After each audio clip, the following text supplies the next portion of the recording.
This video is brought to you by BetUS Sportsbook and Casino. Chiefs Kingdom ACU crew, welcome back to All Chiefed Up. We're back with another live tailgate podcast for that ass. Steve, what's going on? Not much, my man. Ready to talk about this game tomorrow night. What about it, baby? Week Week 3 already. A little Chiefs versus Falcons week 3 on Sunday Night Football. Gotta get everybody a little horned up for the Sunday Night Football, Steve. But before we get going, let's shout out. We're powered by BetUS tonight. Shout out BetUS for being our sponsor, not only tonight, but for the season. We appreciate you guys doing that for us. Check out betus.com. Sign up using code YouTube150. Get yourself a 150% deposit match on your first deposit. And then after that, your second and third deposits, 125% deposit match. So you can't go wrong. It's a no-brainer. It's easy to navigate. You can see I'm making some bets here for the game tomorrow. YouTube 150, betus.com. Steve, let's jump right into it, sir. What are you looking forward to tomorrow night? Because we've heard Kareem Hunt is not coming up. Do you think the run game is going to be fine? Absolutely. I have all the faith in the world in Carson Steele. And I think Samaje Perine is going to be a good piece to the offense, too, the more he fits in and gets acclimated. A little PP. A little PP there. And here's the thing, man. What I'm mostly looking forward to, it's an odd matchup. Don't get me wrong, because, I mean, we don't play the Falcons a lot. Like, it's a little bit different. I get it. But they are a good young team. So I think they will test our defense because they have a lot of talented players on their offense. But the thing I'm looking forward to the most is this team on turf. I want to see the speed show. I want to see Xavier Worthy have a big day. I want to see Mahomes slinging the ball left and right. I think you said he's, 13-0 on turf? Something like that. It's like 12-1, yeah, 13-0. Something crazy. But either way, I want to see the offense looking high-powered the way they kind of marketed themselves as in the offseason, like we're going to be back to this. And yeah, I don't want to see the stagnant stuff on the other team's side of the field. I don't want to slow down, kick field goals, you know? Yeah, I think first and foremost, we just have to be a little bit more, disciplined in our play calling. I think the Falcons are a good young team. They're making a push here. They're probably going to be right there with the Bucks at the end of it for the NFC South. It's a pretty decent team. They've drafted well over the past few years. Kirk Cousins, they paid him a lot of money. They wanted to see if he could get him over the hump. I think they're fine. I think what Kurt showed last week, though, is that when he gets some pressure, Kirk Cousins is panicking a little bit in the pocket this year. But they do have a pretty good offensive line, pretty serviceable defense. They got some weapons out there. Drake London, they've got Bijan Robinson, they've got Kyle Pitts, who's yet to live up to expectations. But I do believe that under Kirk Cousins, Kyle Pitts will do pretty well this year. And you can't forget about Darnell Mooney either. Yeah, don't forget about Mooney too. So they got some speed as well. And that's the thing, man. They have a lot of new pieces, so they're learning their offense too.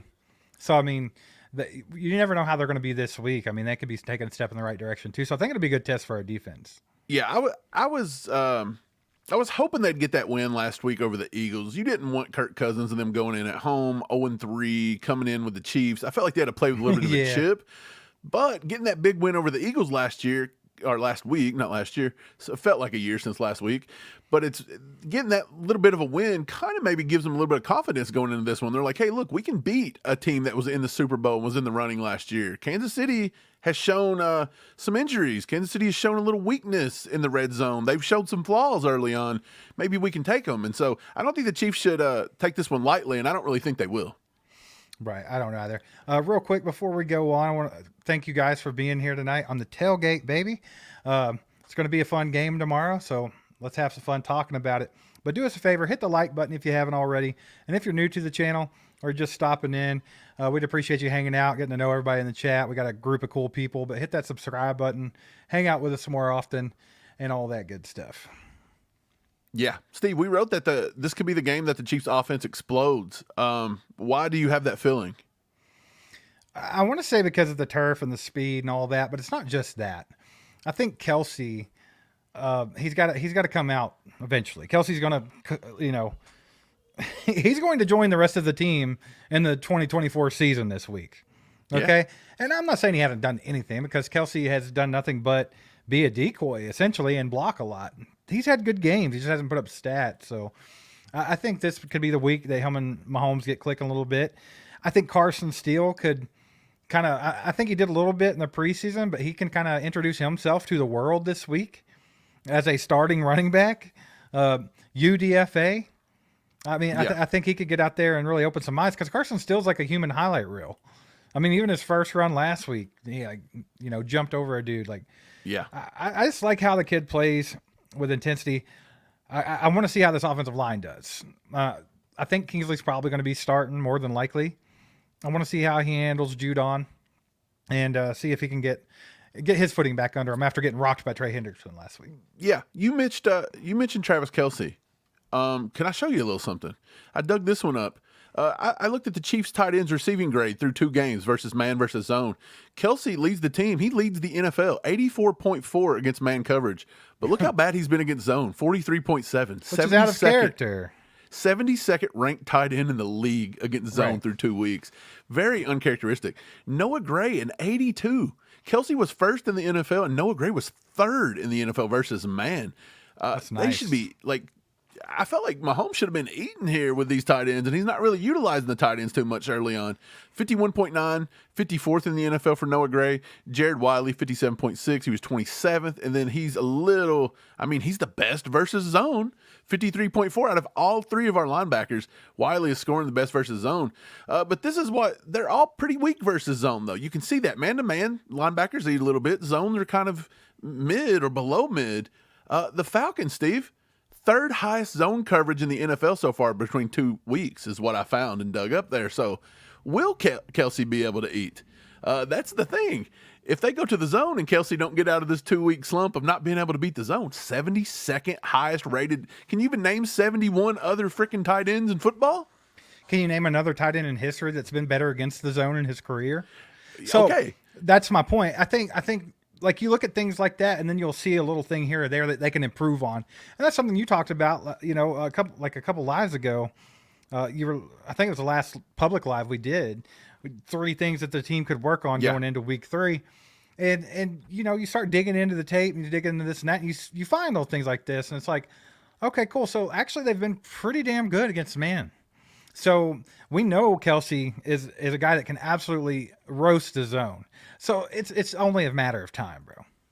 Right. You kind of wonder why he's not been doing it so far. I wonder if he's had limited reps maybe against the zone so far, but I feel like teams are running zone against us pretty good.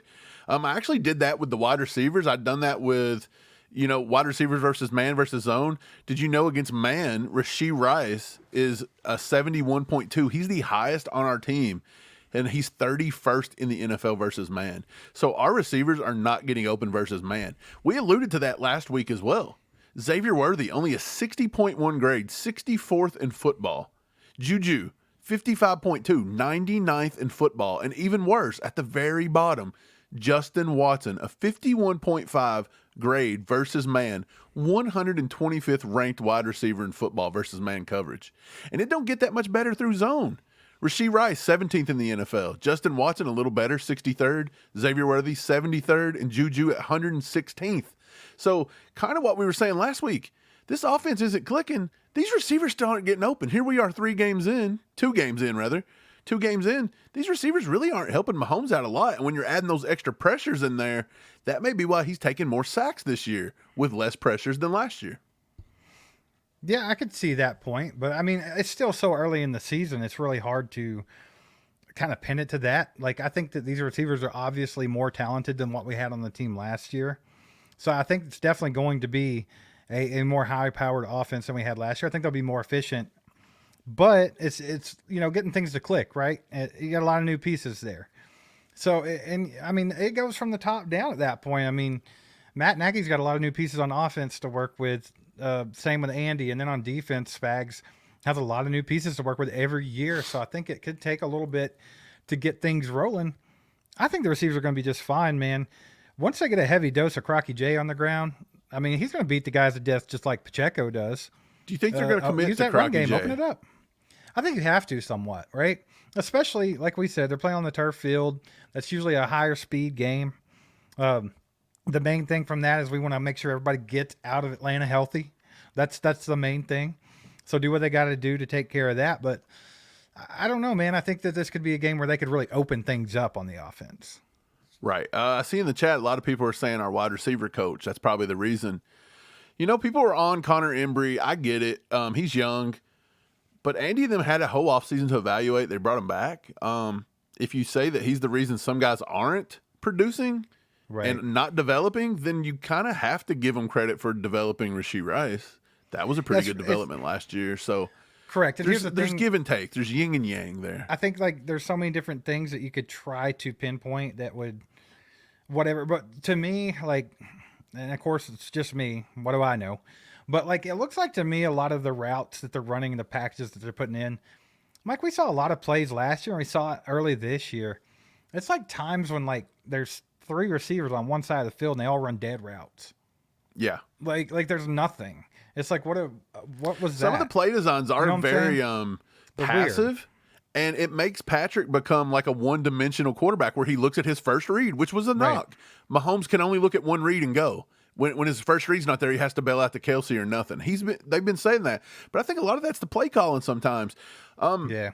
I'm willing to think by the end of the year, if this team still looks stagnant and cannot get this together throughout the entire year again, I don't know if I still blame, Hollywood Brown being injured or even Connor Embry. I think I start taking a closer look at Matt Nagy. I think so. Again, I don't think Nagy's like 100% calling everything. Like Andy does a lot of this.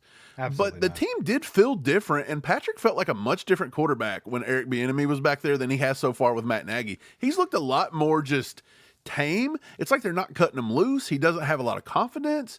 There's a lot of weirdness about the way Mahomes approaches some games here lately. It's very odd because if you look back at like 2017 when Matt Nagy was running the offense with Alex Smith, it was wide open. Alex Smith was throwing the damn ball down the field like crazy. Do we have a statistician over here? I wish we had a statistician. Statistician, go find me how many times Patrick Mahomes has threw for 3+ touchdowns with Nagy comparable to his last 2 years with Bieniemy. I would love to see that. Because I feel like under Bieniemy, they were slinging it a lot more, and it just felt more open. And I feel with Nagy, it's just... even back before Bieniemy, when Nagy was there with Alex Smith, the offense seemed more open then.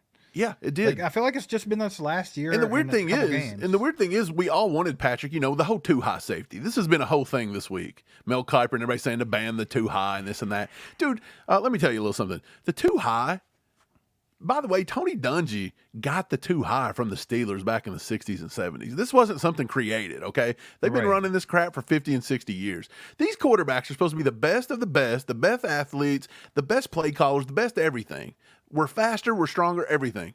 Figure out how to beat a freaking too high safety. It's not that hard. It's not rocket science. It's not rocket science, dude. It shouldn't be killing the game. And we have like the team this. to do it. Yeah, it shouldn't be killing the game like this. It's not killing the game. I think what it is like people just want this high flying, nothing but pass offense in the NFL. I like the fact that the offenses in the NFL are slowly going back to the run game. Like it's how you grind it out. You win games. That's how you open up the pass game. If you're going to go out there and pass every play of every damn game, of course I'm going to run it too high. Are we just seeing a natural evolution of football, though? Absolutely. After 4, 5, 6, 10 years even of high-powered offenses, gradually it's going to get back to defense, and it's going to get back to running the ball. Absolutely. Horned up with the 5 bomb. Let's go, baby. Mike, he's horned for 3-0, baby. He's horned up for the 3-0. Hey, I get it. I'm also horned for 3-0. Me too, man. I want to see 3-0. This, I don't feel like it feels like one of those natural letdown games, but a lot of people's been saying that all week. Like, I'm not there with it yet, but I've been seeing it posted a lot. Like, we better not go and lay an egg on this one. Has a vibe of like week 3 against the Colts a couple years ago or something like that. Right, that's what everybody's saying. I've seen that a lot this week. I'm not really there with it yet, but you can never rule that out with this team. They do this quite frequently.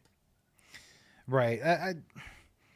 I don't know, but I don't see it being like a game where they're overlooking the Falcons. I mean, you have the Chargers next week. That's not like, I get it. It's a divisional game, and it is a team that plays you hard every time, but that's not like a big, huge game you're going to overlook an opponent for.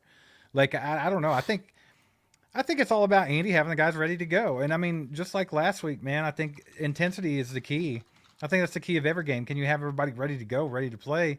Last week, it didn't look like it was there all the way, man, and it made for a long game. Right. The Falcons defense this year, by the way, through 2 games, they're 17th in the NFL. They're allowing about 318 yards a game.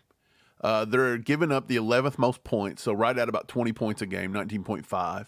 We'll round it up. You can't score a 0.5. Passing yards per game against not too bad there. 8th in the league. They're only allowing 156 passing yards per game. And so far, we've seen Pat come out and in the second week versus, Cincinnati. He puts up his worst throwing yardage game he's had since he's been in the league. So it's not like he's cranking on all cylinders here. Their rushing yards against per game pretty bad. They're allowing about 162 on the ground. So, Steve, I do think this could be a little bit of a game for Carson Steele if they let him get out there and run. And I believe P-Ryan could do something. I believe Keontae Ingram can get a few snaps here and there and could be contributing. A contributor. I don't want to say he's going to contribute, but if he gets some limited snaps, I do think he could do something. I would have loved to see Kareem Hunt come back this week. But I just don't think he was there physically. No, I don't either. I think you have to let him get back in game shape and all that. And he does have to refamiliarize himself with the offense. It's been years since he was in it. It's also evolved. It's not exactly what it was back then. So I think it could take some time. I'm completely fine with that. So no need in rushing him out there. I just still am kind of intrigued of how big of a role Kareem Hunt will play when he is available. Like, is it going to – like, I think a lot of people are expecting it to be exactly like it used to be 5 years ago. Right. When it's – in reality, that's probably not what it's going to be. But I do think they can build it to something close to that. It's just not going to happen right off the bat. Yeah, for sure. KY throws up in the chat. I want to shout her out. She's been doing the Lord's work out here for us. She says Mahomes threw for 3+ touchdowns in 28 games prior to 2022. So Bieniemy left. What was it at the end of 2022, right? So yeah. I guess. But what was it? Nagy offensive court was Nagy offensive coordinator at one other point during that, or was he just the QB coach? He was a QB coach. The last time he was the offensive coordinator was 2017. Was back with Alex Smith, right? It's Patrick Mahomes' rookie season. So Mahomes didn't even play that year. So yeah, you can't count that. So right. So technically under Bieniemy now. So she's saying under Bieniemy, 28 times did he throw for 3+ touchdowns, and 7 of those were in playoff games.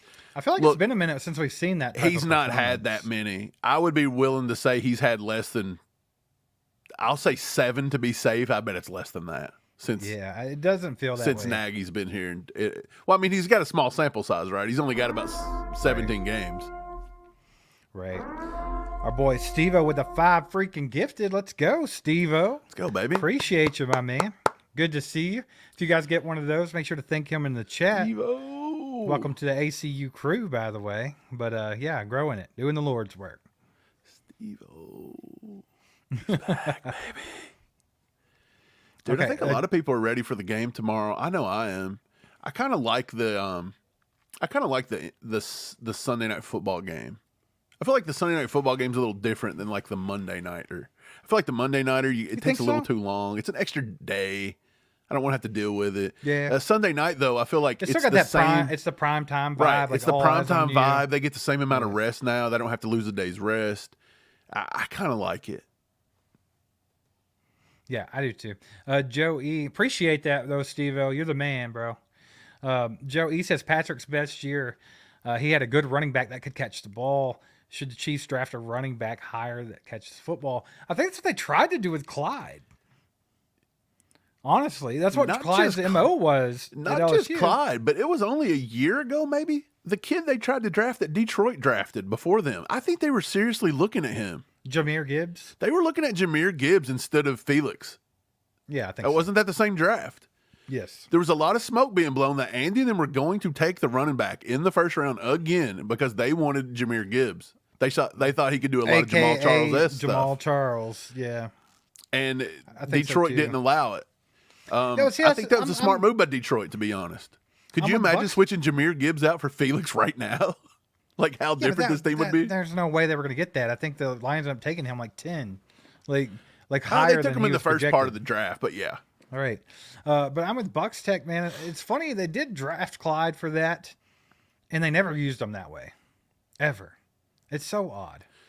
No. Well, they used him as a feature back. Yeah, I agree with that, though, Joe E. I think, like, back when Kareem was a rookie, like, they passed to him a lot. And like, they watch used it now. Watch it now and watch how the running backs leak out of the backfield. He had 2 passes to running backs dropped in the first few weeks. Yeah, well, there's 2 in one game. Yeah, P-Ryan dropped one that he could just walked in the end zone. And Pacheco. Yeah. Pacheco did too. So I think it's still vital. And then he had McKinnon for a little while. Not last year, but the year before that, had a touchdown for like 8 straight weeks. Like, yeah. And I do find it kind of strange that they've just shut the door on Jerick McKinnon. I mean, the kid only played, 10, 15 snaps per game in the heyday of all of it. He don't play an ungodly amount as a third down running back usually.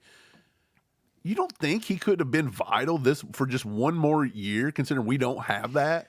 Considering Let's be Clyde, honest, man, they didn't even use his ass last year. but I'm just saying, well, he was injured a little bit last year, but considering Clyde's kind of had this PTSD issue for months now, right? And they waited to the last possible minute.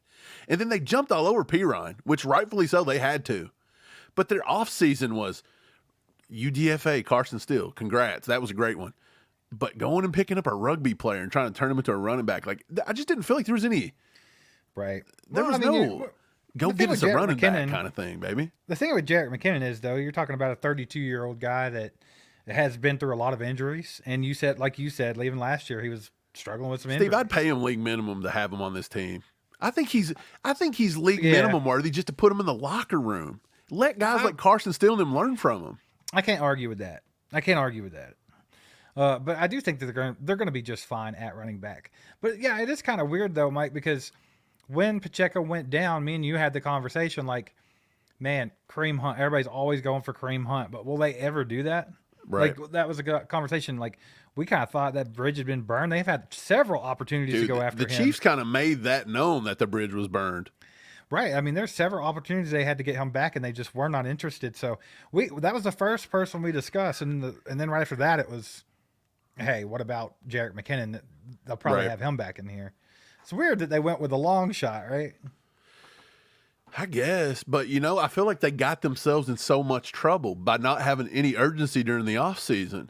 They had none. Yeah. Nobody can predict, all these guys are going to get injured.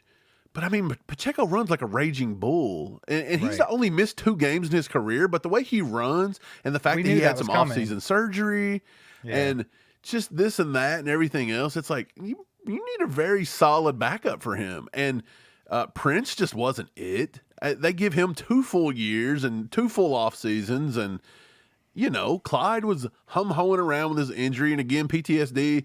I'm glad he's taking the time he needs, but. Dude, people were saying, Clyde coming back this week or next week or week 4, whenever it is. And people were actually kind of fired up about that on Twitter. And it's like, how many, like, how the times have changed. Last year at this time, we were trying to boot the guy out of the league. And this year, we can't wait till he gets back. Like, what's going on? Yeah, it's interesting. It's kind of weird how they've, like, I kind of get the vibe with the running backs we had with the receivers last year. Like, they were just very... like, I don't know what the word I'm looking for is, but it's almost like they were just lazy on that. Like they didn't care. Like, it is what it is. I mean, I think by the end of the year, you're going to look back on this. I don't necessarily think this whole running back issue is going to hurt anything. Even at, again, maybe you have 12 wins instead of 13. Like maybe you could contribute, well, if Pacheco was back a little healthier, we may have got that 1 win in week 8. But, I mean, what's Pacheco? I mean, I get Pacheco does a lot that Carson Steele cannot do, or at least they don't trust Carson Steele to do at this point. But Carson Steele is a very good running back. When you go back and watch his tape at Ball State, watch some of his film at UCLA, that dude is a feature running back. He can make people miss. He will run you down, and he's got pretty serviceable speed. I think he can do everything. He can catch the ball in the backfield. I think he can do everything Andy and them want him to do. And I think with Pirine being right there with him, and getting Kareem Hunt back, I think we're completely fine. Yeah, I think so too, man. I mean, just the offense overall, like, I think it's still, like I said early in the season, I still have all the faith in the world that they're going to get this thing humming along, right? But you do have reservations about it because of how the offense went last year, and it never quite got there until maybe the playoffs is when they started really picking up. Yep. But I think they'll be fine there. And overall, it's got to be a scheme thing. And I think that's why Matt Nagy gets the bad rep. But at the same time, like, Matt Nagy's scheme is nothing without the approval of Andy Reid. Andy Reid is the offensive guru. That's what he freaking does. I think mostly Andy Reid would be the one that you need to be pointing at when it comes to offense. Yeah, I mean, I think Andy always makes the final call. I think what happens, though, is say when you get in a room and you're game planning all week, and Andy's like, hey, guys, what do we need to do this week? And I feel like maybe Bieniemy come at it from a little bit of a different standpoint and helped maybe get Andy in the right spot a lot more than Nagy's doing to this point. Well, Nagy seems more of a passive guy. You think he's a yes man? Not necessarily, but I think he's more chill, like where Bieniemy was high strung. Like, so, I mean, there could be something to do with that. I don't know. Did you see on, I don't remember what episode it was. It may have been episode 2 of the franchise, where he was talking about how he'd go to McDonald's and eat a bunch of McDonald's and hide it in the trash before his wife. That was funny. What was his pregame meal? Was that what he said? I don't know, but he's talking about how he hit it. I just thought that was funny. He needs to stop doing that. He needs to hide some of those crazy plays on 3rd and short in the red zone. He needs to hide some Blue Chew in the guy's drinks. Get them horned up. Get them going, baby. Like, what are you doing? Yeah. Mike, you going to take this comment you pulled up? Daniel Akers? Yeah, I will. Daniel, he said it's still going to have a huge game. I think so. I think if Carson still gets if he gets the workload that Pacheco usually gets, which, again, isn't very big, I don't even know how many run attempts Pacheco had last week, but I feel like he got used a lot more last week than he usually does, and they could have used him a lot more, to be honest. I don't think Cincinnati was stopping Pacheco. No. Let's say he gets 12 to 15 carries, and I'll say he gets 2 catches out of the backfield. If he can get the ball in his hands 14 to 15 to 16 times, I do think he can have a big game. And if they'll commit to him on the goal line inside the 5 and let him just pound the rock, put Leo in, let him get down in his 4-point stand, do whatever you got to do, but give Carson Steele the ball. I trust Carson Steele to get 2 hard yards than I do half of our receivers catching the football. Yeah, Pacheco had 19 carries last week. That's big. 19. Andy never gives 7 Pacheco from Carson carries. Steele, so 26 total from running backs. And then, of course, Mahomes had 4, Xavier Worthy 1, Travis Kelce 1. But that's 26 from the running backs. That's more than usual from Andy Reid. Yeah, for real. Yeah, I think they should stick to that. I really do, because last week, I mean, if they could have literally kept running the ball down their throats and really kind of sealed that game up way sooner, in my opinion. Yeah. Johnny, pull up how many Pacheco carries. Did you know that Pacheco has only gotten his highest number of attempts, by the way, was in week 12 of his rookie season. He got 22 rushing attempts, and he never got close to 19 in 2022. So he's only had less. This might be his highest rushing attempt. See, he had 19, you said. So he's only been passed 1 time in his rookie season. And then last year, did he ever get to 22? He had 1 game last year. He had 20 versus the Jets, which was one of his best games of the season. He broke it off. Do you remember that one? Yeah. And then he had 1 game last year where he went 19. So he had 19 versus Philly last year in week 11. And then closing out the season, he goes 18 against Green Bay and 18 against Cincinnati. So Andy always does let him tote the rock against Cincinnati. He had 18 carries for 130 last year, and then you seen him put up 19. Dude, he probably could have put up 25, 26, and I don't think they were stopping him. No, they were absolutely dominating them on the ground. We seen last week was Pacheco's 3rd or 4th highest total he's ever got here, 19 carries. So how much reasonably do we think Carson Steele's going to get this week? 8? No. 10? Right. I think lucky to get to double digits. I think he'll get to double digits. I think he'll have about 14, if I had to guess. It's going to be lucky. But I think he can cash in. Like, no offense to Pacheco, because I still think Pacheco's hands down RB1. But I do feel like Carson Steele has a little bit better field vision than Isaiah Pacheco. I mean, I could be wrong, but that's kind of the vibe I'm getting. Like, I feel like Pacheco misses some holes. I think Pacheco gets a little quick. Yeah. I mean, he's a spark plug. He's got a lightning bolt up his ass. He'll run right up a blocker's back real quick. Yeah, this dude is going to just he's hyped up. You know, he's snorting. Love him to death. Yeah, he's snorting like whatever he can before a game. Like what's that called? Like pre-workout. This dude's Wiener like dope. Yeah, not the wiener dope. He's snorting pre-workout prior to the game. He's going crazy. Carson still, in a way, don't have all the physical traits of like speed, elite shiftiness, and this and that. So I think he lets things develop a little bit, except for when he has to go get those tough yards, and then he's just like he's a wrecking ball, dude. He'll make the hole himself. He don't need you to make a hole for him. That's true. He does try to get to the outside a lot too. So, shout out Jay over on Facebook. Says time for Mahomes to go scorched earth. Let's freaking go. I think it's about time for that, right? Would be nice. Like you mentioned, it's been a while since Patrick Mahomes has had one of those just off the chain games, dude. Like, you have to think there were times when Mahomes had 6 touchdowns in a game back in the day. Yeah. Like, and we're talking about when's the last time he had 3? Like, when's the last time Mahomes broke 300 yards passing? I'm getting ready to tell you. I'm looking it up right this second.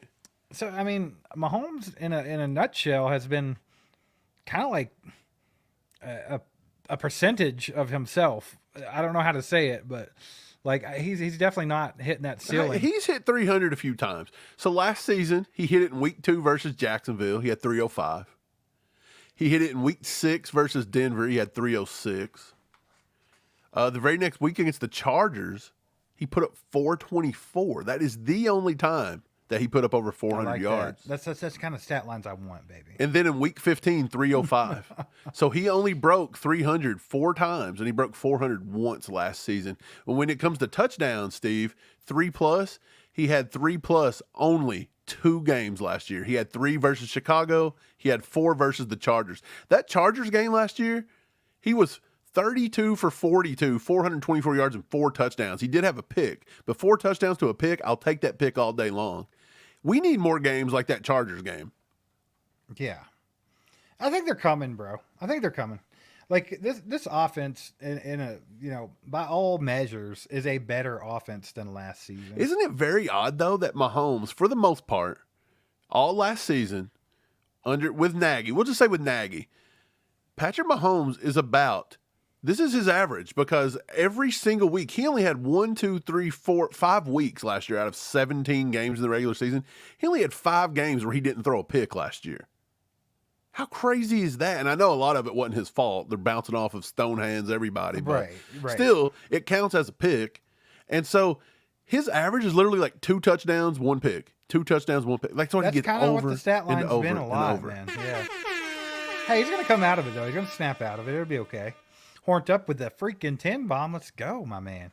He says, I think Worthy is going to house one on this turf. A flash of light and a sonic boom. I think this is the week that he can show out. And I think surely they take some shots this week, right?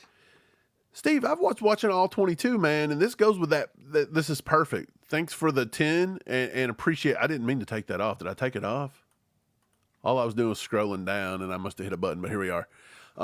This is perfect because I was going back and watching, and I don't think that they're using Worthy properly. Like they said they were going to use Worthy. Wait. So they drafted a receiver, and they're going to use him not to his strengths. When would they do that? It's very strange. Why would they ever do that? Yeah. They didn't do the same things last week as they did in week 1. Right. Again, this could be scheme by the defense. You're going to see, we got to see a bigger sample size, right? But, yeah, I mean, you're going to look, Worthy is like, he's like being able to make enough money to go out and get a Lamborghini, and you're going to let your grandma drive it to Kroger. Okay. No, you get out on the Autobahn and you race somebody. Like, what are you doing? Whoa. Rasheed Rice might be listening to this, bro. Let Rasheed Rice drive Xavier Worthy, baby. Come on. What are you doing? Hey, it looked like Rasheed Rice had that Lamborghini speed last week, torching old Cam Taylor, Brittany, or whatever his name is. Yeah. Xavier Worthy, on the other hand, only had like a half step on the guy. That was all Xavier Worthy's fault. He made Cam Taylor Britt look so fast and so good on the play, all because at the beginning of his route stem, he broke it outside after he had him dead to rights if he would have released on the inside. But in his head, his coaches and everybody said, hey, Xavier, on this one, you need to have an outside release, get up the sideline. Throw it out the frickin' window, dude. When you're going on a deep ball, I don't care if you release inside or outside. That's 1 yard. Well, that's something that's going to come along with experience, right? Where you can be like, you know what? Screw what they told me. Exactly. Just get by Travis Kelce. because he throws all rules and regulations out the window. I do what it things was. my way. I make it happen. If he didn't stop, readjust to try to get the outside release, Cam Taylor-Britt don't run with him at all. He's beating him by 7 yards up the field.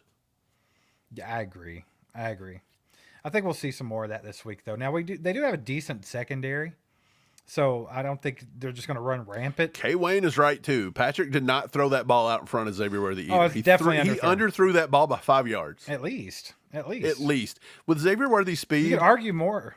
dude, if Xavier Worthy is running and you know he can cover 40 yards in 4 seconds, once his release, because he's going to get bump for about 10 yards. Once he breaks out in that full stride, you have got 4 seconds to throw a ball 50 yards it needs to go there. And Patrick threw that ball about 35. Right. It needed to go about 10 yards further. And just let him come underneath it. You know, you don't got to put it on him.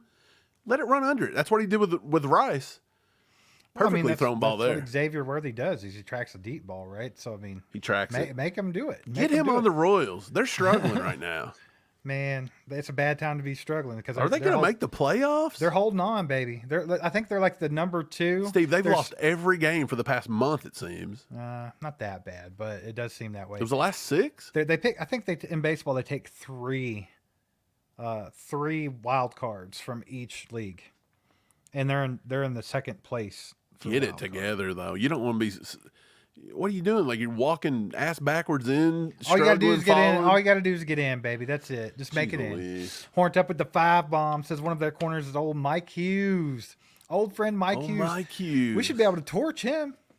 Yeah, Josh Allen destroyed him. Now they do have really good safeties, by the way. Jesse Bates, old master himself. Master Bates. And then they have the Justin Simmons. They signed Simmons. They've got everybody. They've got Mahomes kryptonite back there. They do. So, I mean, they have 2 really good safeties. So, you know what they should have done? What? They should have called up this week and figured out a way to trade for the Bengals defensive coordinator. Dude, all they do, is it collusion if they, pay the Bengals defensive coordinator to come up with a scheme for them or a game plan? No, it's just called watching film and replicate it. That's what they're going to do. Dude, once you see Mahomes, this is the NFL. It's a copycat league. Once you see something struggle, and we've seen it with the too high and all this before, and then now Mahomes has the worst game he's ever had in the NFL. We are going to see this week in and week out the rest of the way until Mahomes figures out a way to beat it. Surely to God, Mahomes didn't back himself into a corner in week frickin' 2. I wouldn't think so. Let's see. I love the guy, but come on. Who's their corners? Their corners are Mike Hughes and AJ Terrell. Terrell. They just paid him a big bunch of money. He's not bad. After that, you got, let's see, Kevin King, Clark Phillips III. They got Kevin King out of Iowa? Yeah, that's kind of what they're rolling with, man. It looks like they're short-handed as far as corners go. But their safeties are good. Like I said, Justin Simmons, Jesse Bates. I think, I still think they have a decent defense. I mean, pass rush-wise, you're looking at Matthew Judon, and then, of course, they have Zach Harrison, and then in the middle they have Grady Jarrett. So they got a pretty good, defensive interior there. Solid defense altogether, really. So yeah, I think they're ranked 23rd in sacks, 16th in interceptions. Again, they're not the greatest. They're giving up 161 yards a game on the ground, so I think Carson still could eat. Falcon, who yelled at you, bro? Yeah, Falcon said I don't know who yelled at you, but I will say this. As a Chiefs fan, you're not allowed to really critique a lot. You can't say they had a bad week. Hey, Horned Up said it was your tone, bro. You got to watch your tone. You can't say they had a bad week. People bite your head off. They're like, well, they're going to win a Super Bowl. You can't say Mahomes had a bad week. He's won 4 Super Bowls, 3 Super Bowls. They'll get you. I mean, you're not allowed. It's not allowed to happen, which makes our job kind of tough in a way because you're supposed to be finding things to talk about. Gotta be careful, though. They'll get the pitchforks out quick. Yeah, it's got to be very positive all the time. In the same breath that I say that they have a pretty solid little defense there, they've also started very slow. But so have we.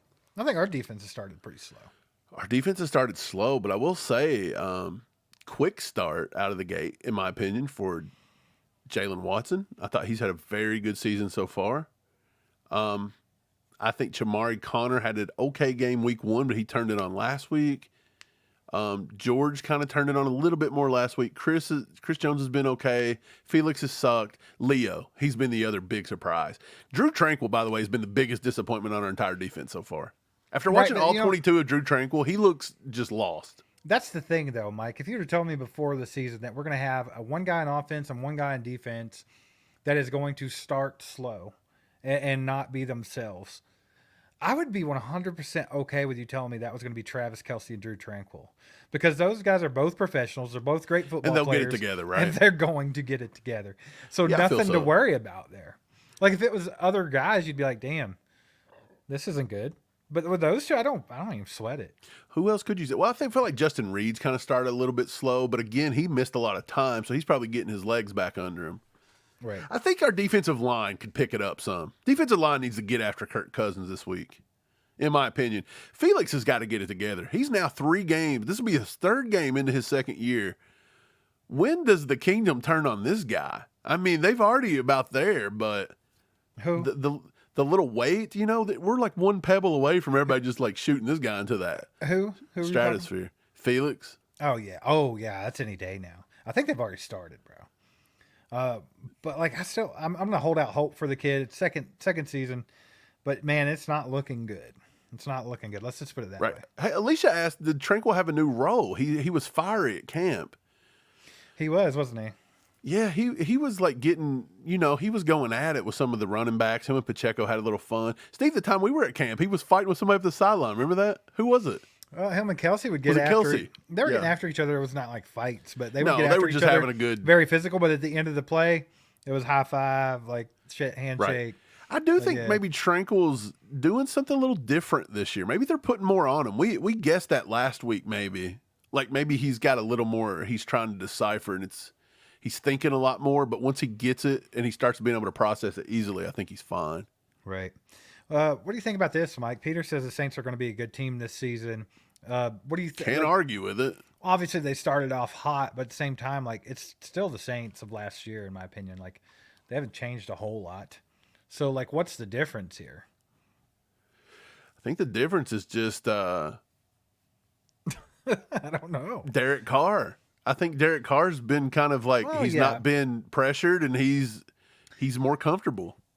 I would agree with that because I think we all saw Derek Carr for years with the Raiders, and there were seasons where he was lights out and really. Derek Carr is not the worst quarterback in football. No, but he would have a season after that made him look like he'd never played football before. So I mean, he's very inconsistent. So that's iffy. That could flip. Good grief! That could flip at week 8. They could turn into the the bad news Bears before it's over with. You don't know, but you put some pressure on Derek Carr. You hit Derek Carr a few times. He's a whole different quarterback. Would it be wild if the Chiefs have to go play for a 3-peat in the Super Bowl against the Saints in their home dome? Would that? That's just too much bad karma. Like bad, not karma, but like but if you go beat the Saints in the Super Bowl for a 3-peat. In their home, on a home. Do you really want to play another team in their home stadium in the Super Bowl after the freaking fiasco in Tampa Bay? Because I'm good with not doing that. But I would, because here's what I'd say. I'd say, look, we lost that one to Brady, cool. But this time, we spanked that ass, and it was for a 3-peat. Because if we had won that one with Brady, I mean, good. How many more could we have got? Look, man, they absolutely romped us in that Super Bowl. They destroyed our offensive line. It was, I can't argue with that. But I still think the Chiefs were the better team that season, barring the injuries to the offensive line right before the damn Super Bowl. So it's very frustrating. It was a stroke of horrible luck. It really was. And it kind of blindsided. Like when you saw like Fish go down and people like that, and you're like, man, this could be bad. But like it didn't really sink in until like after the first quarter of the game. You're like, what the hell's going on here, bro? Had we drafted Niang yet? I don't remember. Because that's why you draft Lucas Niang, because he was awesome, right, bro? There's PTSD. Like, no offense, Clyde, but I have PTSD from that Super Bowl, so I'm good with not playing a team in their home stadium for a Super Bowl. That's crazy. I would love to do it though. Wouldn't that just make the 3-peat though? Like, Bucks how iconic! You don't just get a 3-peat, but you beat a team in their home stadium for the 3-peat. Mike, bad juju, brother. Quit bringing it up. You're talking scared. Did you watch that game? Bring them on. And Bucks Tech makes a good point, though. I'm not one to pick on the refs a whole lot. Like I will call it when it's bullshit. And that first half of that Super Bowl was bullshit. Like, Oh, wait a second. That was COVID year, wasn't it? Yeah, KY says he opted out. So Niang opted out there. See, look, if Niang wouldn't have opted, that's why I don't like we Niang. also didn't have our running back. We didn't have Damian Williams. He opted out. But like that, I remember specifically in that game. Like, I don't think it would have been as big. Like, it would not. That momentum shift came when they gave a free 50 yards to the Tampa Bay. What is a pass interference on Mike Evans where he tripped over his own feet. Look, that was and the ball was officiating. 15 yards up the field, uncatchable. Another one in the end zone. Tom Brady threw it into the stands. But don't get it twisted. Yeah. If Damian Williams and Lucas Niang would have played a full season and not opted out, like we had a good chance. Maybe.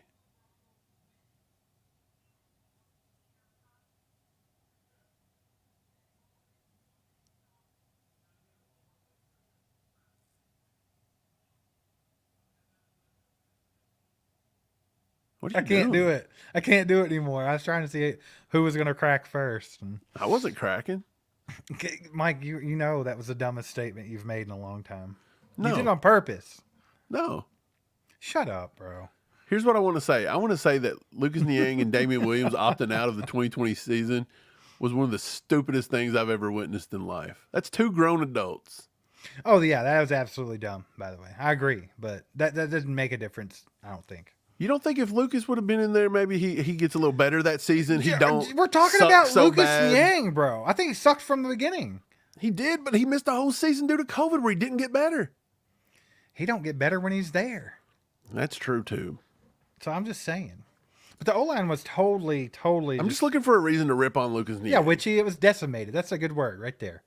Like, and I think the last straw was Fish going down in the AFC Championship game. I think that's what did it, man.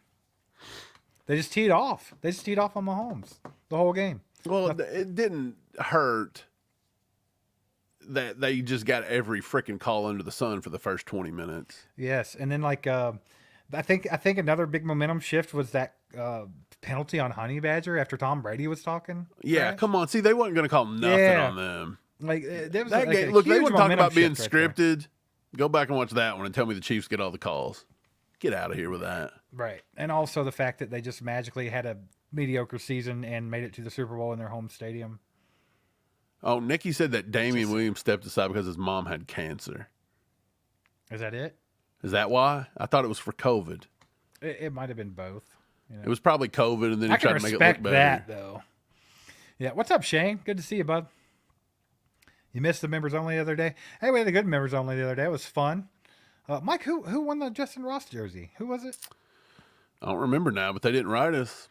Oh, if they don't, It was a claim normal that. name. Mike It Hamilton. Mike Hamilton. Yeah, Michael Hamilton. It wasn't like it wasn't like a wild username. It was just for, just to throw it out there, Mr. Hamilton, if you're watching, if you do not email us at allchiefdup@gmail.com and give us your shipping address within the next 15 days from that live stream, so probably the next 13 days, we're going to re-gift that bad boy. So make sure you get a hold of us. Yeah, 14, 13, 12 days. Mike's counting the days down. I'm counting the days because as soon as you don't do it, I'm just giving it to myself. Yeah, so back to the game at hand tomorrow, Mike. We're tailgating for the Falcons game, baby. Okay, so let's talk about this Falcons game. You mentioned some of the young cats they have on offense, bro. We have been getting absolutely slaughtered by tight ends this season. Yeah, like we saw it in week 1 with Isaiah Likely. Week 2, Mike Gesicki was a pain in our ass. This week, they have Kyle Pitts, and now they have a competent quarterback to throw to Kyle Pitts. Do you think he eats against us, or do you think the Chiefs finally say, enough's enough, we got to slow down this 150 yards passing to tight ends? I honestly think that is a very big point of emphasis this week. Spags said that the other day. He said that tight ends have been killing them. But look, tight ends that doesn't always mean bad linebacker play. Justin Reed has not looked very good, and he covers tight ends a lot. He's got to get it together. Would it surprise me if Kyle Pitts come out and had over 100 yards and had the best game of his career? No, because we do this every time.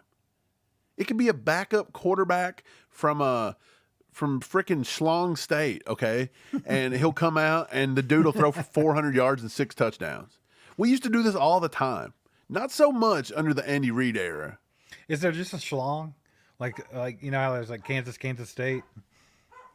Do they play Schlong each other? State and Schlong, yeah. Schlong is the state, and then the state college. Yeah, I don't know. Would that be Florida? Is Florida the Schlong of America?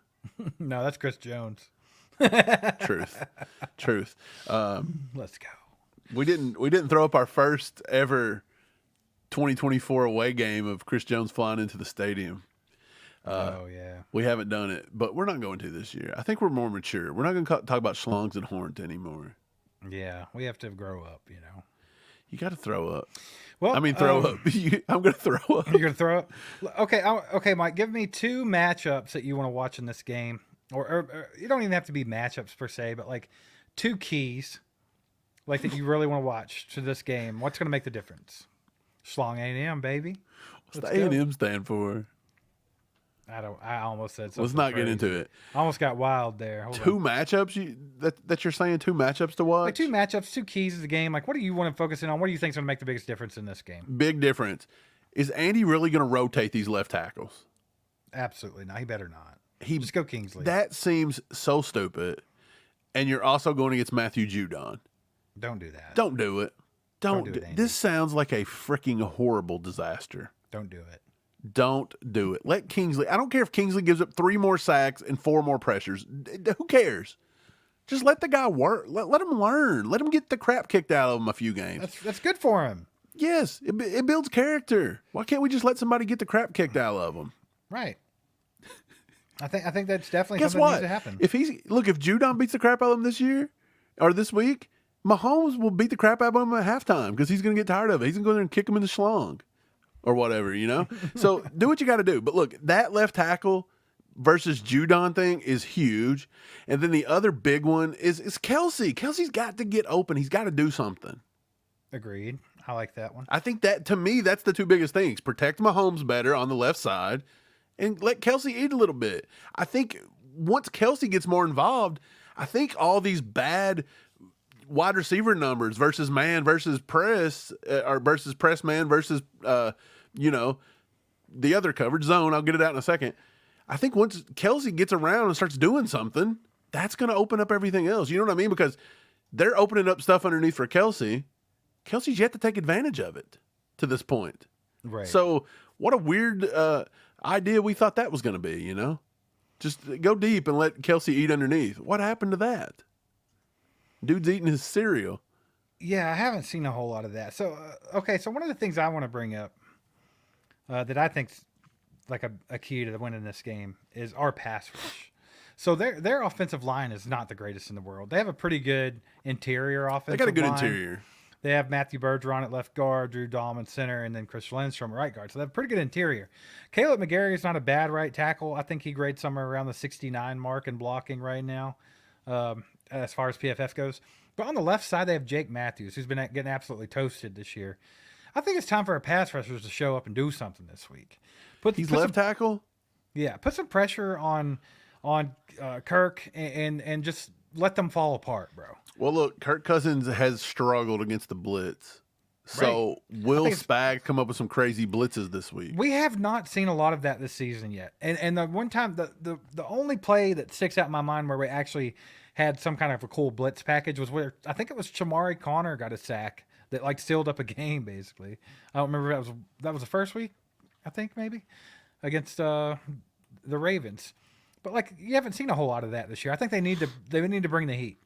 Right. Shane, our boy Shane's in the house. He says if Kelsey don't get a TD tomorrow, I'm personally starting to worry. Yeah, maybe a little bit. When's the last regular season touchdown Travis Kelsey's had? I can't even think. Yeah, Alicia, that was the Bengals game. Chamari Connor. I honestly don't know when Travis Kelsey's last regular season touchdown was. It's been a minute, but they come in chunks too. Kelsey's streaky, so you never know. He could have 0 He's one going game, 4 streaking. the next. Yeah. He's going streaking. Okay, so he hasn't had one in 2024. We know that. So go back to 2023. His last touchdown, K-Way said 1942, bro. it was in week 11 versus the Eagles last year. That's wild. And then before that game, he had 2 more blanks. That's wild. Okay, so I said pass rush. I'm going to stick to the defense for my other key. Keep the run game at bay. Take Bijan out. If Bijan Robinson's not running all over you. They have Tyler Algier too, don't they? They do. So that both of them are good. And like you said, they have a good interior offensive line. But I think if you can eliminate that run game and you have to make them one-dimensional with Kirk Cousins, and then you can tee off on Kirk Cousins on a crappy left tackle, then you put yourself in a good position. Yep. Matty Matt says, you guys think Steele gets the bulk of the carries? I got him from one of my bets. Yeah, I think he does. For sure. Look, now that we say that, they'll give it to Alda P. Ryan. But honestly, I wouldn't doubt it, but I think he needs – dude, I would give Carson Steele 15 carries tomorrow, minimum. I'd let him touch the ball 15 times. I think he falls forward for 2 to 3 yards on bad carries, so his average should be well over 5 yards a carry, in my opinion. Yep. Real quick, just want to say thanks for being here. Hit that like button for us if you haven't already. It helps us get out to more people, and we would appreciate you doing that. It just takes a second. Also, if you're new to the channel, make sure to hit that subscribe button. Hang out with us more often. Don't be afraid to get in the chat. Have some fun. We got good people here. It's always a good time. But let's go ahead and get into some predictions, Mike.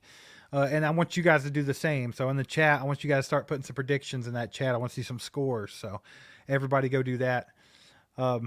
Mike, we know there's no blowout coming. We could hope, we could pray, but we cannot. We just can't expect. You can't guarantee it. Can't expect it. So I still think that the Chiefs are going to score a decent amount of points because it is on turf. I think that they will utilize the speed. I think Kelce will have a little bit better game. So I think the offense will be humming along more. I'm going to say the Chiefs score 34 points, but I can't put the Falcons too far behind. I just can't do it. I wanted to say 28, but I can't do that. I'm going to go 31. I'm going to go 34-31 Chiefs. I'll say game ball goes to Mahomes. Mahomes hits that 3 touchdown mark. I'd love for it to happen. I think it's another nail biter. I really do. I don't know. I see it being maybe. Jeez. I want to say a couple Butker field goals. I'm going to put it at. Old Butker. Always having to do the heavy lifting. Yeah. I'm going to put it at. Jeez, I don't know. I think I'm going to go ahead and. I'm going to stick right around that 26-27 mark. I'm going to say 27-20. 27-21. Can you imagine if Chris Jones had the balls Butker does? What would you even do with that? It'd be illegal in all 50 states. 27-21. Is that too close to last week's score? No, I like it. Let's go with it. I said 34-31. You say 27-21. So we'll see how it plays out. Let's look in the chat, see what you guys are saying. I got Ray with the 30-17. TGZ 28-13. Fred Smith says 20-10. Chiefer 30-20. Cincinnati Bengals says 31-27. Peter 33-32. 24-9. Brian Parrott. Brian, you think there's going to be that big of a gap? I mean, I'm all for that, bro. We need a game like that. Brittany Mahomes says 56-34. Would love it. Love it. Trey 35-24. Gary Holland 27-17. Sam Lofton 30-19. Cole Dotson says 34-3. God, I would do anything to watch a 34-3 blowout tomorrow night. Yeah, I mean, like, it's been so long since we've just been able to relax and enjoy a football game. The spread's at what, 3.5? Yeah, that's what it is. They're never that far off. They're really not. They're really not. Bucks Tech says 23-20. Kyle says 32-14. I like that. Rebecca 32-21. 31 Red Ball 31-28. KC wins. Horned Up says 36-35. Walk-off field goal. I think people are starting to realize, the Chiefs are going to make it close. They're going to make us hate our lives for 3 quarters. It kind of just makes you sad, don't it? I would love a stress-free game, bro. Would love it. Buckstack says, who's the last team we blew out? It's been a minute. The Bears last year. Yeah, probably the Bears. That was what, week 3 or something? Week 4. That's insane, bro. That's Been way almost a too long. full year since we That's beat way somebody. too long without a comfortable freaking win, bro.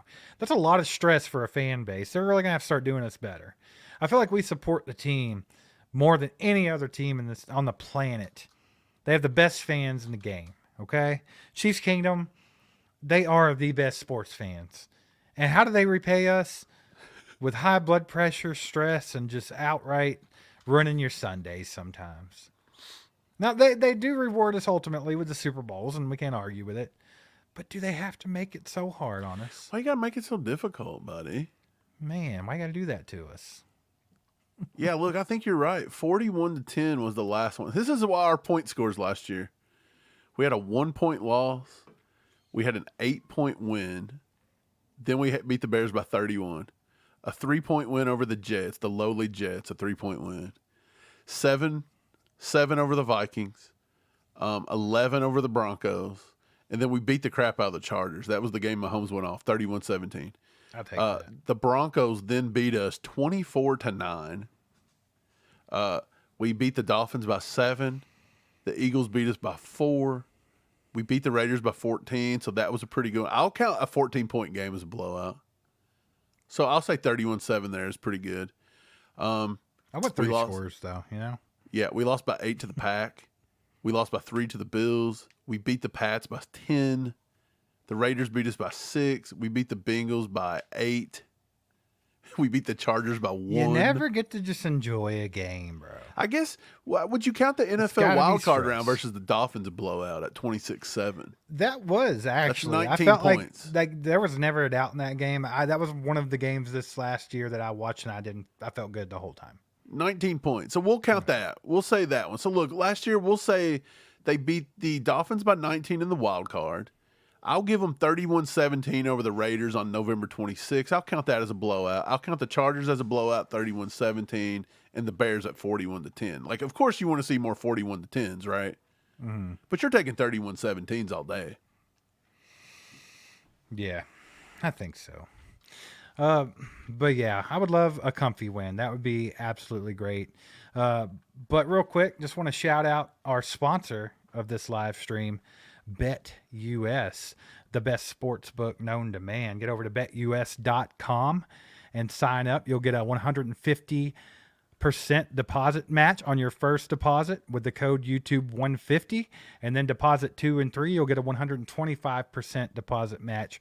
And it's awesome over there. Good layout, a lot of good bets. Get over there, sign up using promo code YouTube150, and have some fun with us, because I'm gonna make some bets, Mike. I'm gonna make some bets for the games tomorrow. Dude, what sucks is that the Chiefs have just been, they've been the guys, you know. You can't really win a lot of money betting on the Chiefs. No, but here's the thing: you have to be in tune with the Chiefs.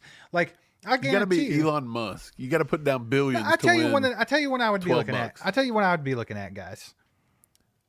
First touchdown, Carson Steele. I would say the odds are pretty in favor of making some money on that one, and it's very, very feasible tomorrow. So that's one I'd be looking at. I might actually place that one myself. What is it? First touchdown, Carson Steele. I feel like that's one that you could make some money on, and it's very, very feasible tomorrow with him starting as running back. I wonder. I really do wonder. Knowing that Kelsey's not really scored touchdowns since, week 11 of last year. How much? I bet it's still Do crazy you think odds. he's higher than Carson Steele on first touchdown scored? No, absolutely not. You I think Carson Steele's... Kelsey's always going to have. No, I mean, you think that Carson Steele would still be the worst odds? That's what I was Not asking. the worst, but I think it'd be a good, you could get Against a good return. Kelsey. Yeah, yes, 100%. Okay, just making sure. Yeah. Yeah, I think Kelsey's always going to be that. What about main Rashee guy. Rice getting first touchdown? I think Rashee Rice is going to have a good day tomorrow. I don't think the odds would be as. They play a lot of zone. Okay, they play a lot of zone. Again, here's the Chiefs wide receiving grades versus zone. Rashee Rice, 76.7. That's 17th in the NFL. After him, Justin Watson, 61.4. That's 63rd. Wonk, wonk. Xavier Worthy, 60.3, 73rd. Juju, 52.9, 116th. This whole team's got to get better. And that's with Travis Kelce being the 72nd ranked tight end versus the zone. So this team has struggled versus zone. Yeah. People in the chat saying Rice is the yak master. Like Deshaun Watson's the whack master. Yeah. Get the whack versus the yak. And Rice is the yak master. I like it. Francis wants to know if Pacheco will be ready for the playoffs. I think so. I think they're thinking around the 8-week mark. So you would be looking at week 11, week 12. I think we get. Well, I seen a doctor talk about it, and he said that about 8 weeks, and then it'll take about 3 to 4 weeks to get back. But it'll be without limitations. I'm thinking it's going to be right at the end of the play. Yeah, right at the beginning of the playoffs. And if that's the case, do you think if Carson Steele's doing well, they even try to? Do you just don't fix what's not broken at that moment? Do you go ahead and let Pacheco ride it out? Or do you put them back in there and use them sparingly? How do you go about that if you're a Big Red? I don't rush them back. I mean, he's supposed to come back with no limitations. It was a very high break. It didn't touch any ligaments. Somebody had the audacity to comment and say, "What are y'all talking about? Nobody botches surgery. Of course it was good." We're not talking about the surgery went well. While you're in there, you're looking to see if it affected ligaments. You're looking to see where the break is, how clean the break was, all that kind of stuff. People do not use their heads. If common sense was a thing, it's not that common these days. It's not that common. It's not. Somebody had a really good question in the chat, or it wasn't a question, but Sam says he was used to Mahomes was the man that ate up zone coverage. Right. Yeah. Man, I went back us, and hasn't it? this past week I couldn't take it. I had to go look and see what Mahomes was doing versus zone and man to man. And actually, I take that back. No, I didn't do it versus zone versus man to man. I did it versus play action versus non-play action. But yeah, I don't think he's doing too well versus zone from what I can remember from looking. But I'll do that. I'm going to go look and see what he's done versus zone versus man-to-man this year. Yeah, you do that. I'm going to shout out TGZ being a member for 10 freaking months because that's awesome. And here's what he has to say about it, Mike. Boing. He has an erect. That's right, baby. Nice and slow. Oh, yeah.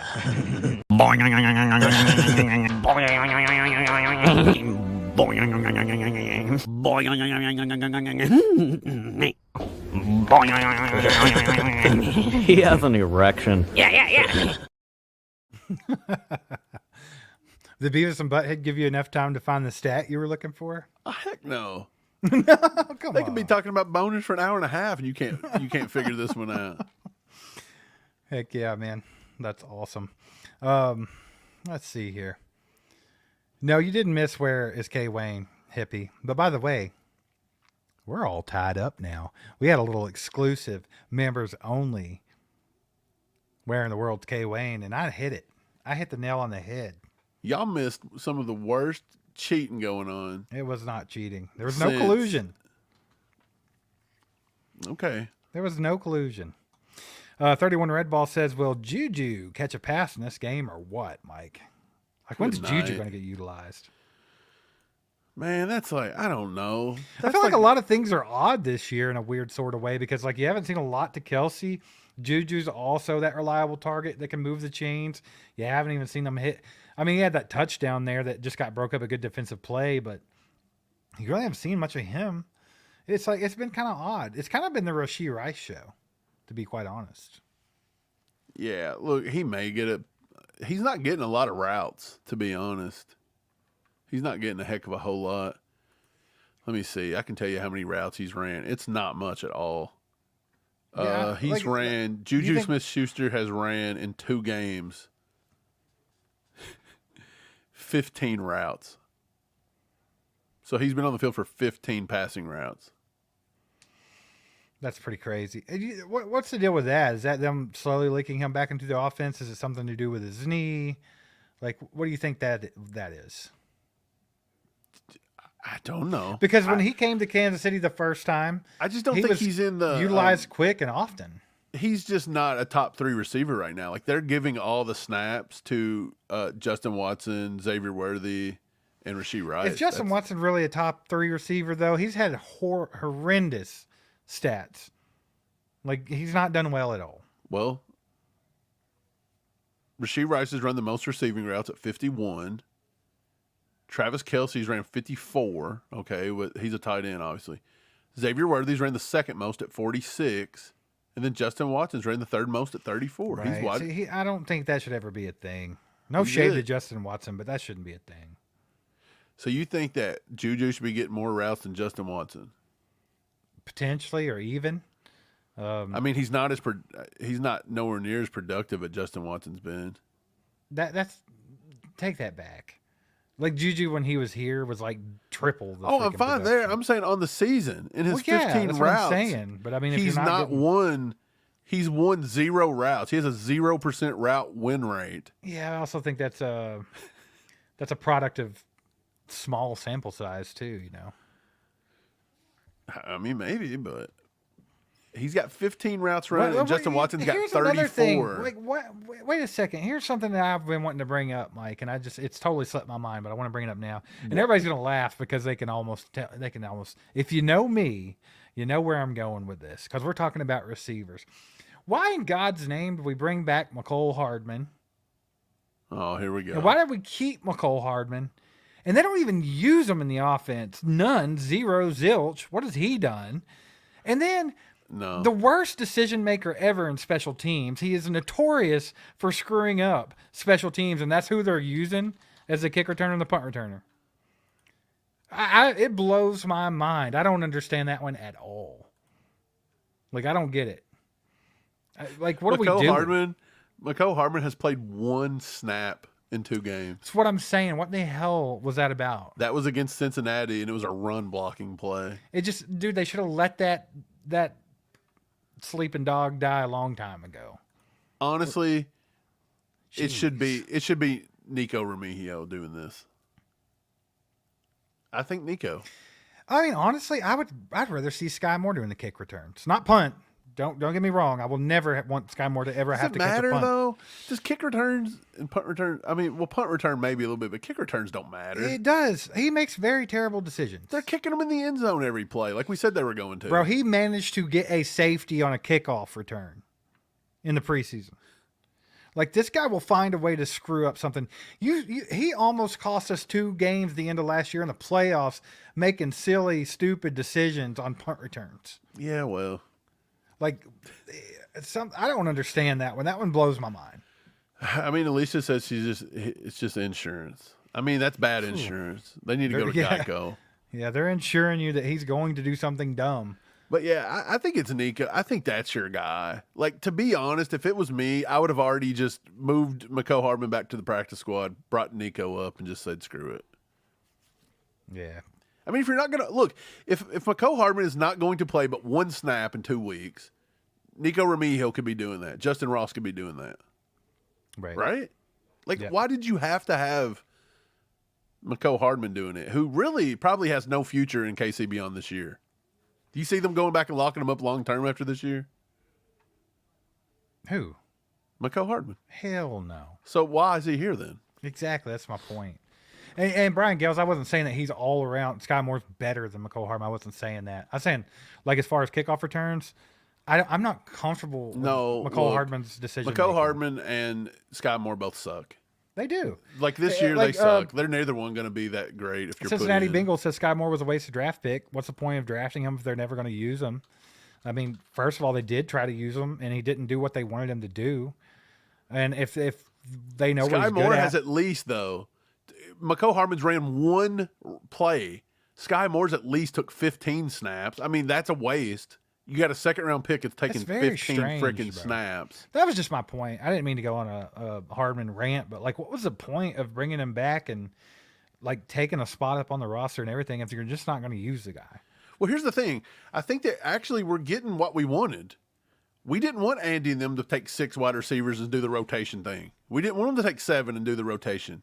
They're not rotating much. I'm fine with it. Yeah, McColl's had 1 snap, and Sky's had 15. But is he and their really wide the guy receiver, that you're going to pick 5 out and out of 6? everybody to be your special teams guy after the crazy stuff you saw him do on punt returns? I mean, I think they think that he's explosive with the ball in his hands.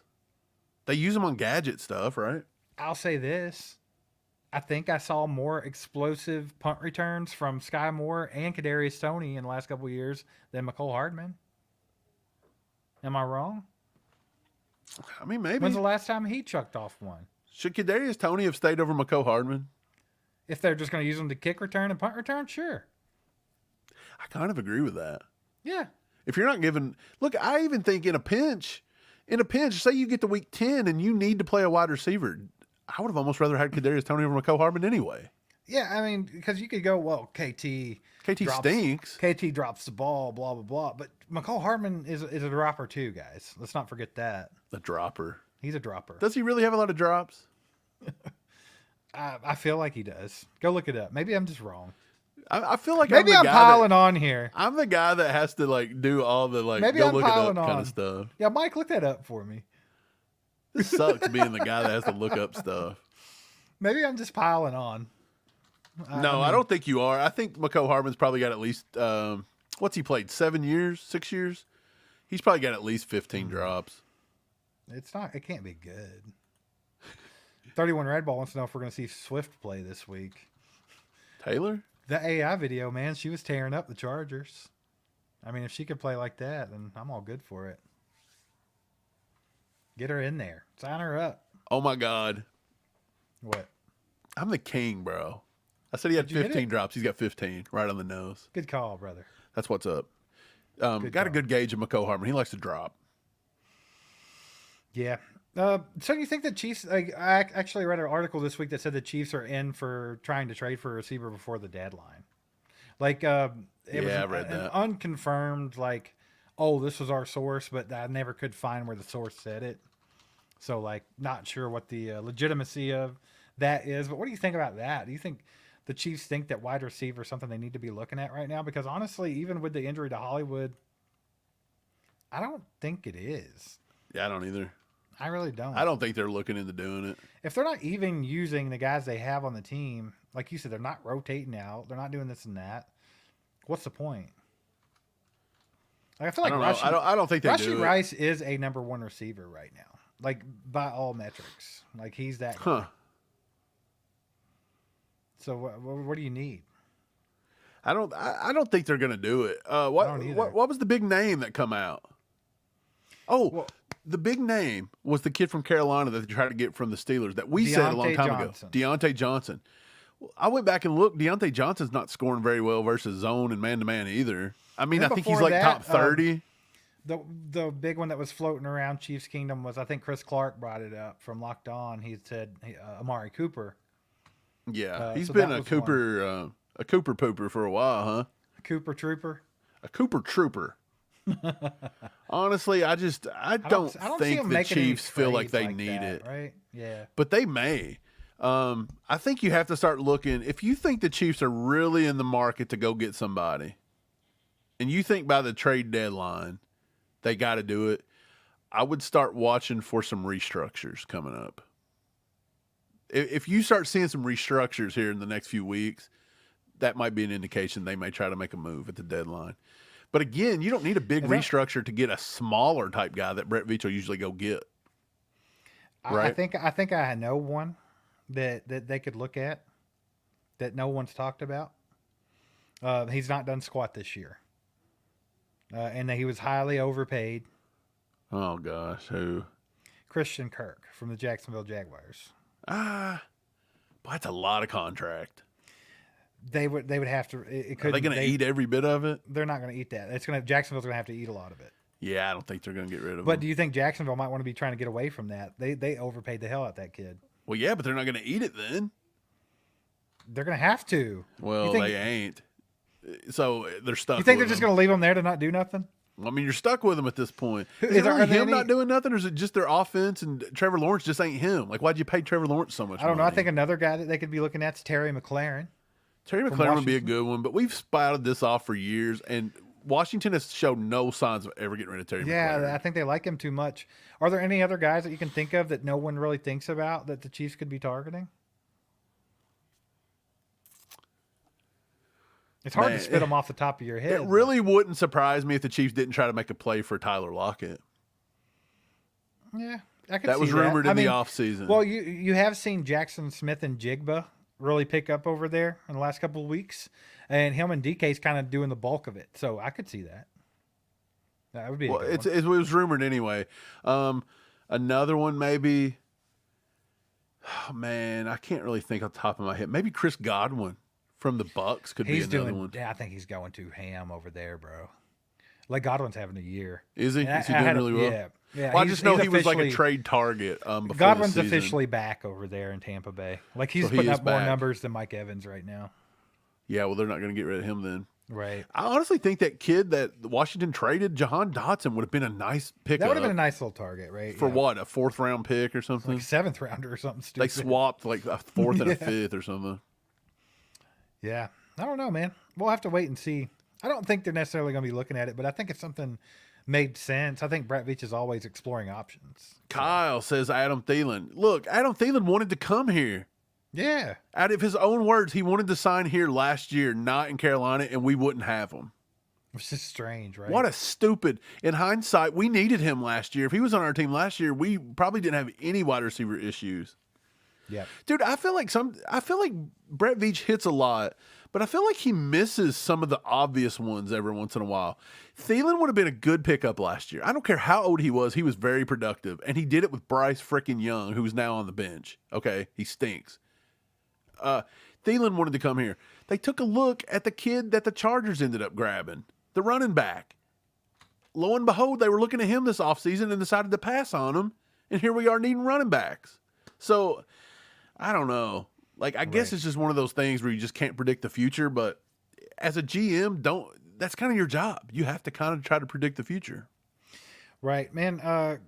I'm going to get to this one real quick. Cordell says, has Cameron Thomas played at all? Not really. No. I would like to see Cam Thomas utilized this week. We've been talking about the pass rush being lackluster, especially from the defensive ends. Why not put him out there, let him pin his ears back, and get after Kirk Cousins? Let's just see what he can do. I mean, when he was in college, he was a hand in the dirt defensive end. That's what he did. That's not what he was doing with the Cardinals. So now he can kind of get back to normal. And I don't think it should take that long for a defensive end to come in and figure things out. Like, I understand you got to get acclimated, you got to know the scheme and everything, but like, can we just put him in for some obvious pass rush downs? Like, let him in there. Let him get his feet wet. See what he can do. Because I feel like until we get Charles Omenihu back, which is probably projecting around late November, we're still going to have that like gap there unless Mike Dana and George Karlaftis get it in gear. Like, I feel like we could use them. Steve, I just had an epiphany. What's your epiphany? I think I know a wide receiver that the Chiefs might try to target at the trade deadline. Oh, yeah. I have a few, like, I was just racking the brain. Oh, yeah. Do you? And then K. Wayne kind of sparked it in the chat. Do you really? Yeah, he kind of sparked it, but it's not who you think it is. Who is it? You quit talking like that. You're being a creep. Who you got? K. Wayne said Hopkins from Tennessee, but I don't think it's Hopkins. But there is another receiver out of Tennessee I would not be surprised they didn't take a look at. Nick Westbrook-Ekine.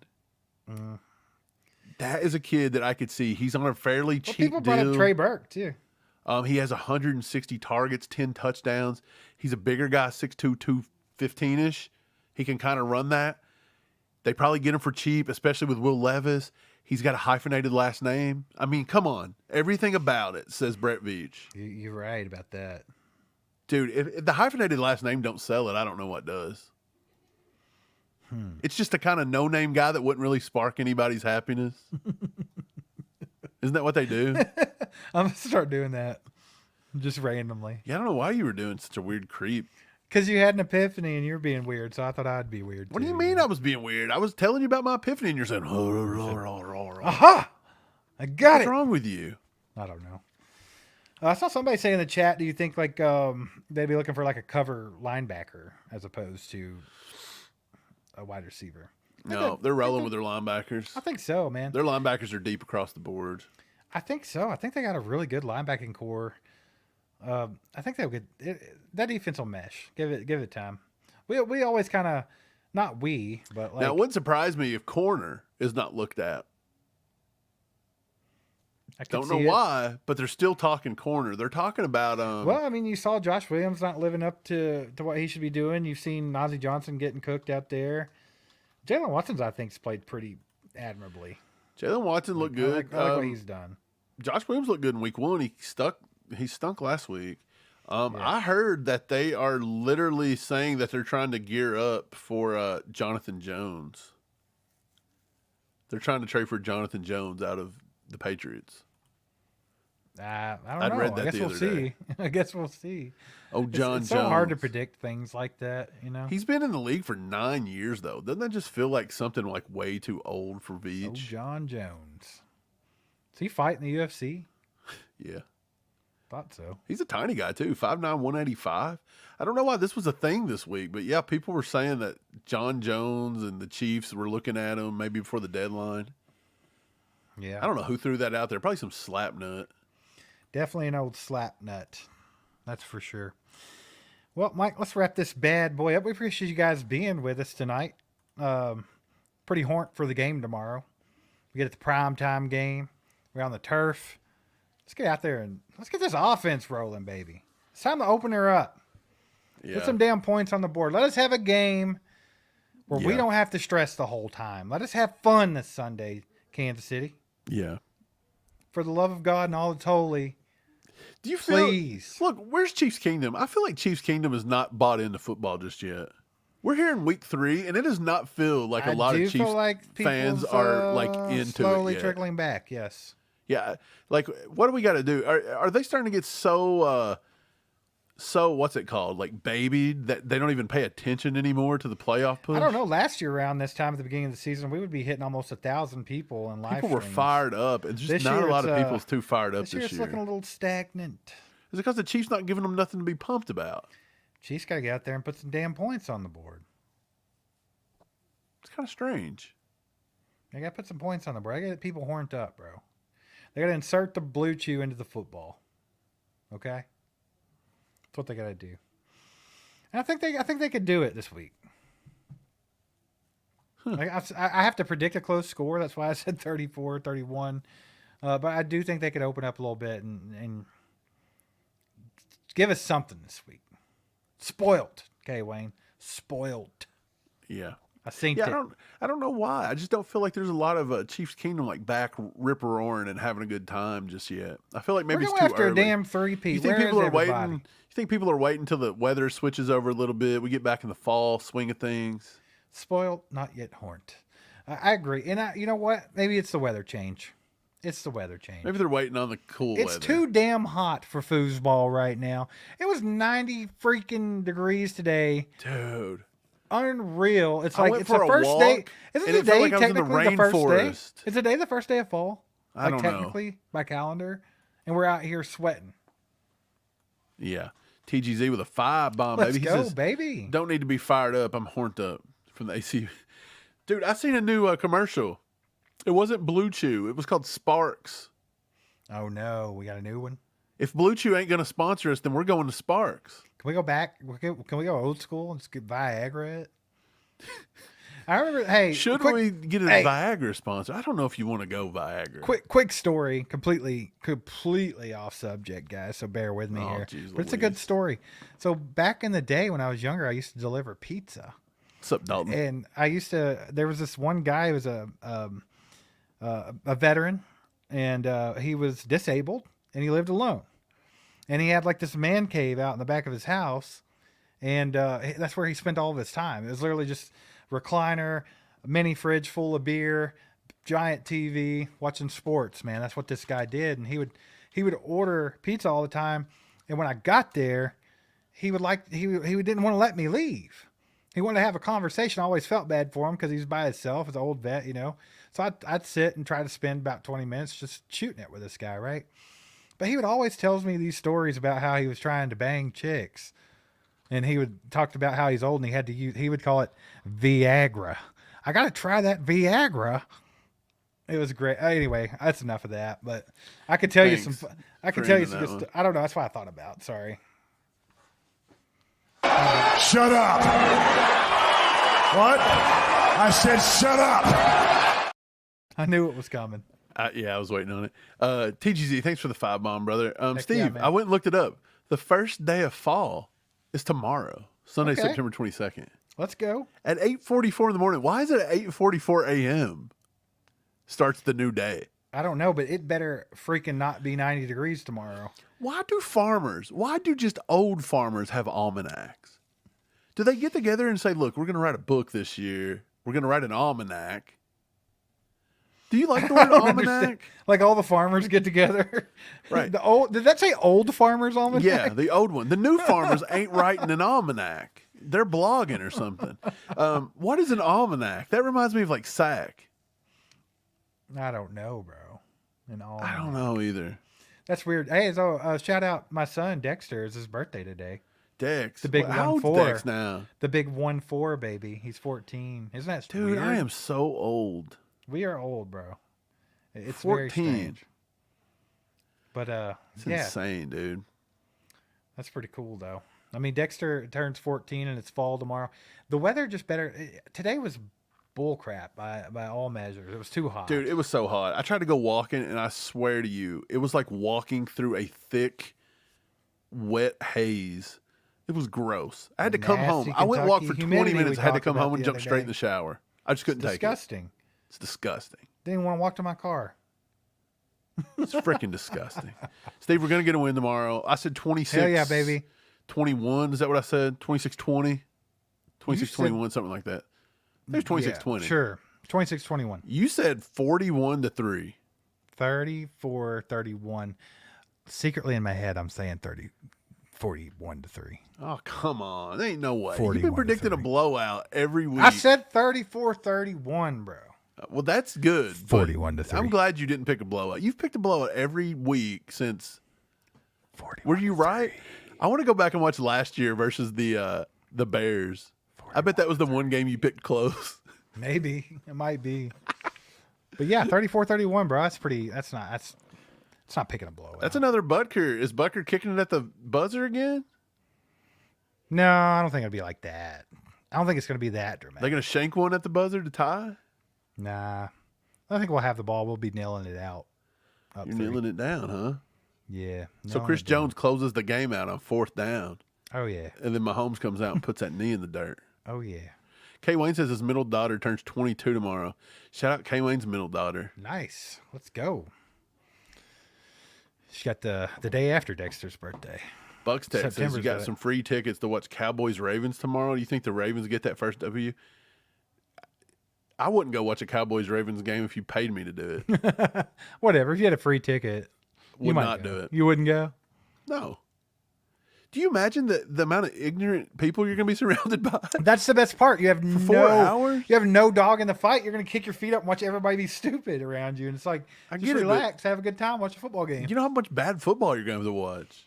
I think it'd If be I fun. wanted to watch bad football, I'd watch a replay of Chiefs Bucks Tech versus has a Bengals really last good year. seats, Mike. So if you had really good seats, are you in Dallas? Is that where it's at? Is that where it's at? I'm not But, for sure where it's at. But nice Rico. stadium. Rico said his daughter turned 13 yesterday. Everybody's daughter's birthdays Let's are go. coming up. Like, this is a Well, daughter's it's my birthday son's, week. but you know, Oh, yeah. Dexter. For some reason, I was thinking it's Maddie's birthday, but that's all the way back in Feb. February. Trey, member for 2 months. He said this is going to be a good one. I feel like my plums, they're juicy, Hell yeah, Mike. swollen, I feel ready it too. for the picking. I can feel it all the way down in my plums, getting all swollen, with a light blue hue to them, fresh and juicy, ready for the picking. Hey, that plum looks good. Can I trade it for your Twinkie? Let the juice spill down my chin. You know what I mean? Ah, yes. You know what I mean? Always I a do. good one. Always a good one. I'm glad they're feeling it in their plums. I Yeah, hope we are Mahomes too. feels it in his plums tomorrow and throws for about 400. I'm hoping for it. Well, I appreciate you guys being here. Do us a favor, hit that like button on the way out if you haven't. If you haven't subscribed to the channel, do that. We're trying to get to 50,000 subscribers before the Super Bowl this year. We're well on the way, Michael. We're pushing that. What are we, 36? Let's do a live count. What are we even at anymore? I don't know. A live count right now. Let's take a look. 30. Let's take a little look-see and see what we got ahead of us. 35,436. So we're pushing that 36,000. So we're going to get to that. We're gonna ready get to hit that 50. 36, baby. ACU crew is going to wheel us to the 50,000. I have a feeling about that one. Will and Dylan. Will and Dylan. Yeah. Appreciate all y'all's support, by the way. All the donos tonight. You guys are awesome. Shout out to Steve-O for the 5 gifted memberships. That's freaking awesome. But if you'd like to join, become a member, you should do that. It's for $4.99 a month. Just go to join.allchiefdup.com and you'll get members-only live streams. You get to use emojis in the chat, all that fun stuff. And we just gave away a signed Justin Ross jersey.